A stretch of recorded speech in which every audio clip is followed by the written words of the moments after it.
Welcome to NR Pathshala. Today we will be discussing the question answers of the poem Jana Ame, Class 7 Tili Kannada. Abhyasa exercise. First one Padagala Artha Tiliri. So meanings. Artha means meanings. First one Kiruchu, Cheeru, Odaru, Koogu means scream. Teppagagu, Summanagu means be quiet or silenced. Banu, Akasha, Gagana means sky. Sanga, Geletana, Sneha means companionship, that is friendship. Hekki, Aresi, Huduki means to pick, means search and selectively pick. Kola, Sarovara means lake or a pond. Padde, Prayakke Bandavaru or Tarunaru means youngsters or teenagers. Beppa, Dadda, Murkha means fools. Hamsa, Undu Jatiya Pakshi means Hamsa means swan, means one particular species of bird. Second, ಪ್ರಶ್ನೆಗಳು. ಕೆಳಗಿನ ಪ್ರಶ್ನೆಗಳಿಗೆ ಒಂದು ವಾಕ್ಯದಲ್ಲಿ ಉತ್ತರಿಸಿ. So questions are given below. ಒಂದು ವಾಕ್ಯ means in one sentence you have to answer this. First question. ಕೊಳದಲ್ಲಿನ ಆಮೆಗೆ ಯಾವ ಆಸೆ ಮೂಡಿತು? So ಆಮೆ means a tortoise. Tortoise who was living in a pond. What desire it had? Answer. ಕೊಳದಲ್ಲಿನ ಆಮೆಗೆ ಹಕ್ಕಿಯಂತೆ ಬಾನಿನಲ್ಲಿ ಹಾರಬೇಕೆಂಬ ಆಸೆ ಮೂಡಿತು. So ಕೊಳದಲ್ಲಿನ ಆಮೆಗೆ, so the tortoise which was living in the pond, what was it wishing for? It wanted to fly like a bird. So hakkiyante means like a bird. Baninalli, that is in the sky. Harabekemba ase. So it wanted to fly like a bird in the sky. Second, ame hamsagala sangavannu ಏಕೆ ಬೆಳೆಸಿತು? So ame, that's the tortoise. Why it befriended the swans, that is the hamsas? Answer. ಹಕ್ಕಿಯಂತೆ ಬಾನಲ್ಲಿ ಹಾರಲು ಆಮೆ ಹಂಸಗಳ ಸಂಘವನ್ನು ಬೆಳೆಸಿತು. So the tortoise wanted to fly like a bird, so that is why it befriended the swans. Third, ಬಾನಿನಲ್ಲಿ ಸಾಗಿದ ಆಮೆಗೆ ಏಕೆ ಸಿಟ್ಟು ಬಂತು? So ಬಾನಿನಲ್ಲಿ ಸಾಗಿದ ಆಮೆಗೆ, so when the tortoise was flying in the sky, why it got angry? Sittu means angry. Why it got angry? Answer. ಬಯಲಿನಲ್ಲಿದ್ದ ಪಡ್ಡೆ ಹುಡುಗರು ಆಮೆಯನ್ನು ಕಂಡು ಕಲ್ಲು ಹಾರುತ್ತಿದೆ, ಆಮೆ ಕೆಳಗೆ ಬೀಳಬೇಕು ಎಂದು ಕಿರಿಚಿದ್ದನ್ನು ಕೇಳಿ ಆಮೆಗೆ ಸಿಟ್ಟು ಬಂದಿತು. ಸೊ ಬಯಲಿನಲ್ಲಿ, ಬಯಲು means an open land. So in that open land, ಪಡ್ಡೆ ಹುಡುಗರು means teenagers, adolescent boys and naughty boys. ಆಮೆಯನ್ನು ಕಂಡು, they saw the tortoise flying in the air. So they commented, they teased the tortoise saying that kallu harutide, one stone is flying up over there and aame kelage beelabeku, the tortoise should fall down endu kirichidanu. So they screamed like that. Listening to this, aamege sittu bantu. So the tortoise got angry when it heard this. Fourth, aame padde hudugarige ಏನೆಂದು ಬೈದಿತು? So aame, that's a tortoise. How did it scold the boys, young boys? ಪಡ್ಡೆ ಹುಡುಗರಿಗೆ ಏನೆಂದು ಬೈದಿತು? ಬೈದಿತು means scolding. Answer. ಹೊಟ್ಟೆ ಕಿಚ್ಚನ್ನು ಯಾವಾಗ ನೀವು ಬಿಡುವಿರೆಂದು ಆಮೆ ಹುಡುಗರಿಗೆ ಬೈದಿತು. So ಹೊಟ್ಟೆ ಕಿಚ್ಚು means jealousy.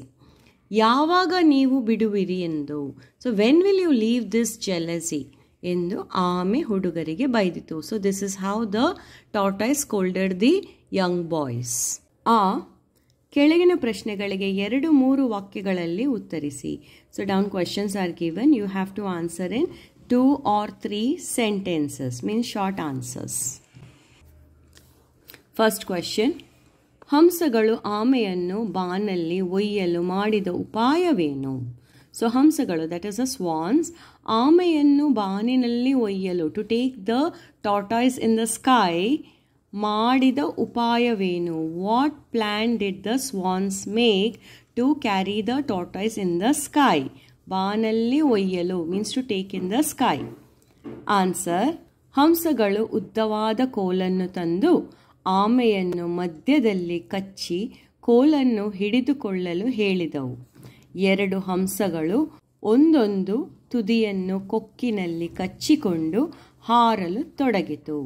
ಸೊ ಹಂಸಗಳು ಉದ್ದವಾದ ಕೋಲನ್ನು ತಂದು, so the swans bought one long stick. ಉದ್ದವಾದ ಮೀನ್ಸ್ ಲಾಂಗ್, ಕೋಲನ್ನು ಮೀನ್ಸ್ ಒನ್ ಸ್ಟಿಕ್.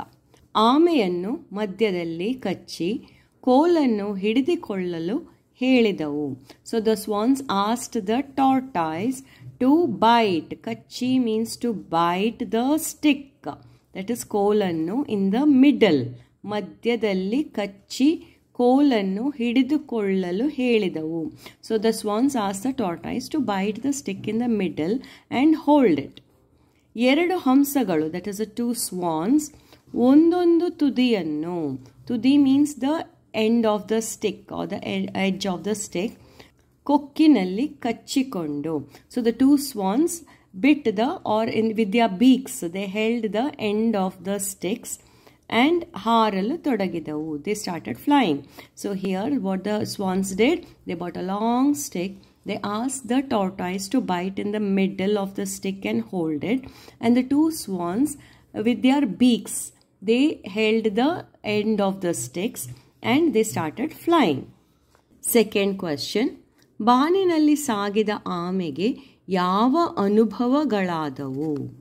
ಸೊ ಬಾನಿನಲ್ಲಿ ಸಾಗಿದ ಆಮೆಗೆ, so when the tortoise was in the sky, ಯಾವ ಅನುಭವಗಳಾದವು? ಅನುಭವ means experience. So what did the tortoise experience when the tortoise was in the sky? Answer. ಬಾನಿನಲ್ಲಿ ಸಾಗಿದ ಆಮೆಗೆ ಮನದಲ್ಲಿ ಹರುಷ ಮೂಡಿತು.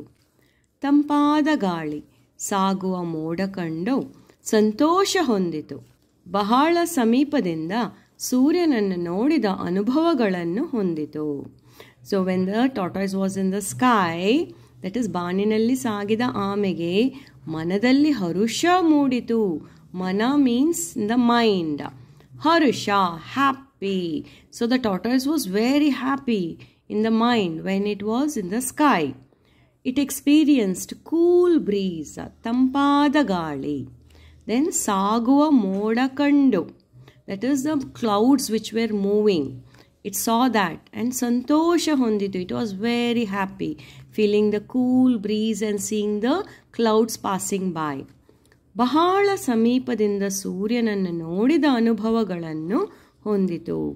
It felt as though it is seeing the sun very close. From very close range it was seeing the sun.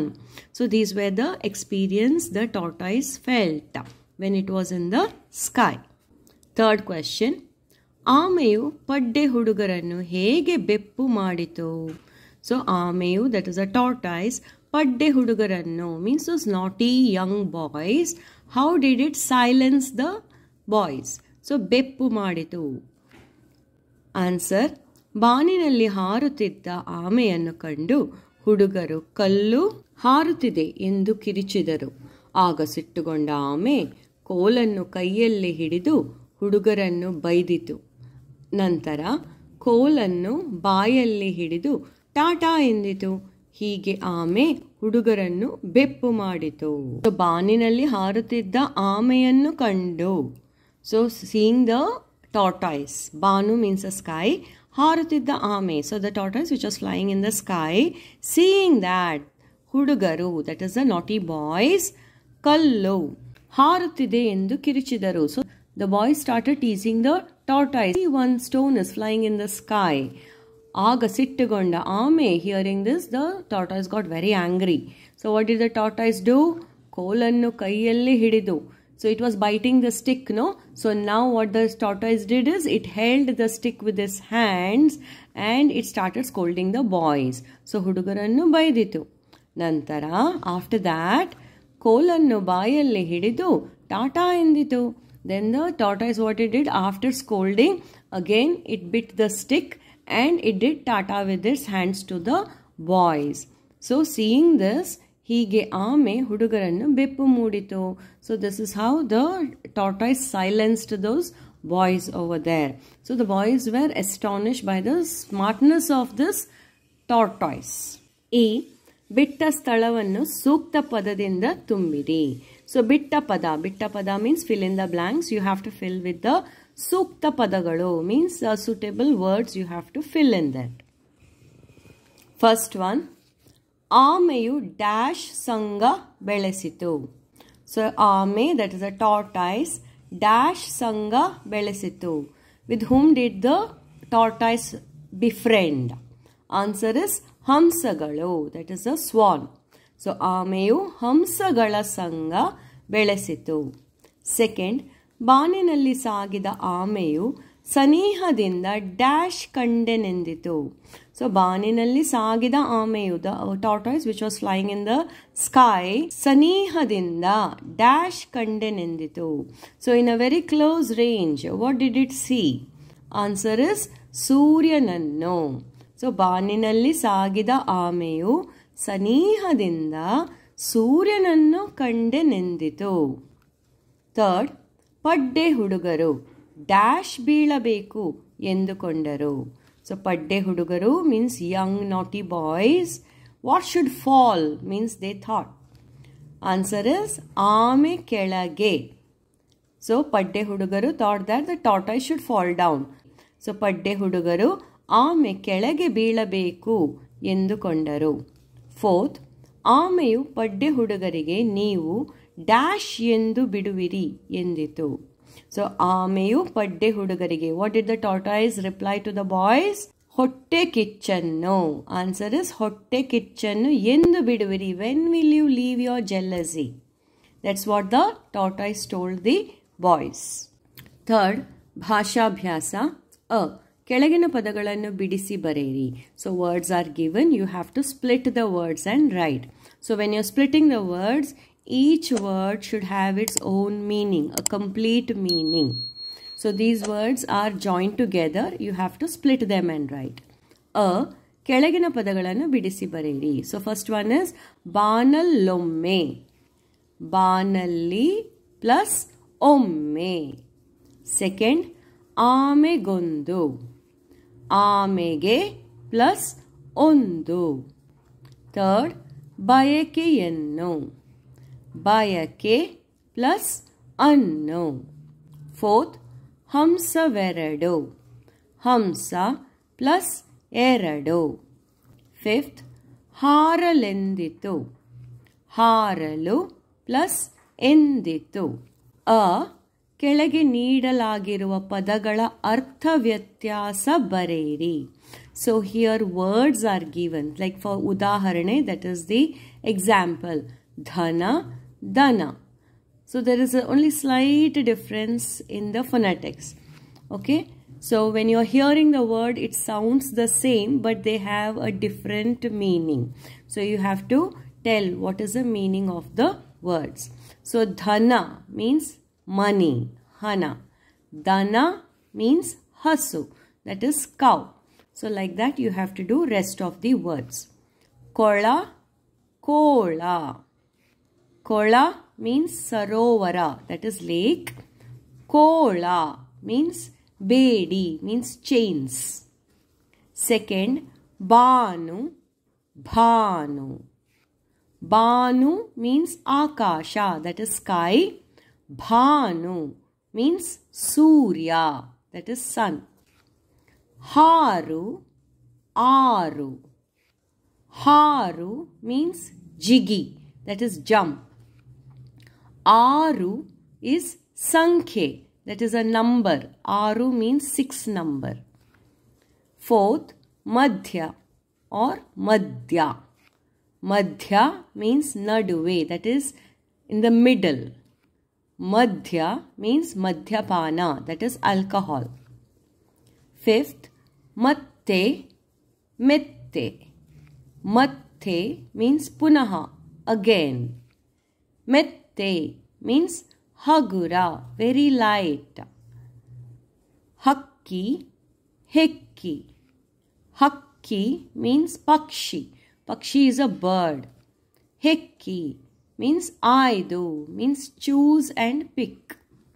ಈ ಕೆಳಗಿನ ಶಬ್ದಗಳ ಹಿಂದೆ ಅಥವಾ ಮುಂದೆ ಒಂದು ಅಕ್ಷರ ಸೇರಿಸಿ ಹೊಸ ಪದ ರಚಿಸಿ.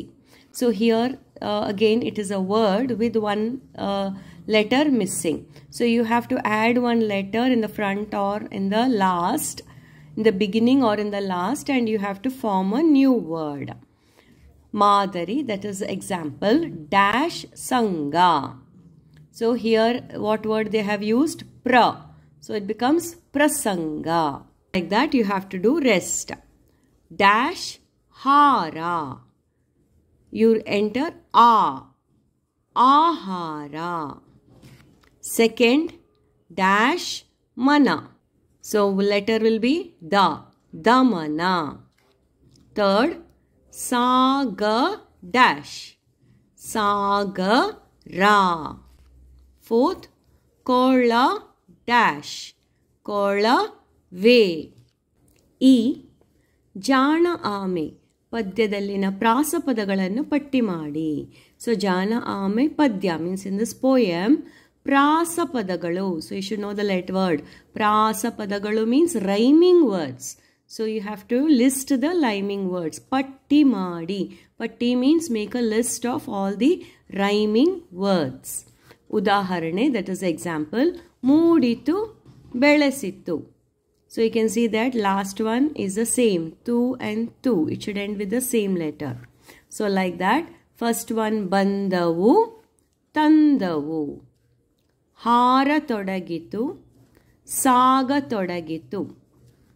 ಕಂಡರು ಕೊಂಡರು. ಬೆಪ್ಪಾದರು ತೆಪ್ಪಗಾದರು. ಎಂದಿತು ಅಂದಿತು. Thank you.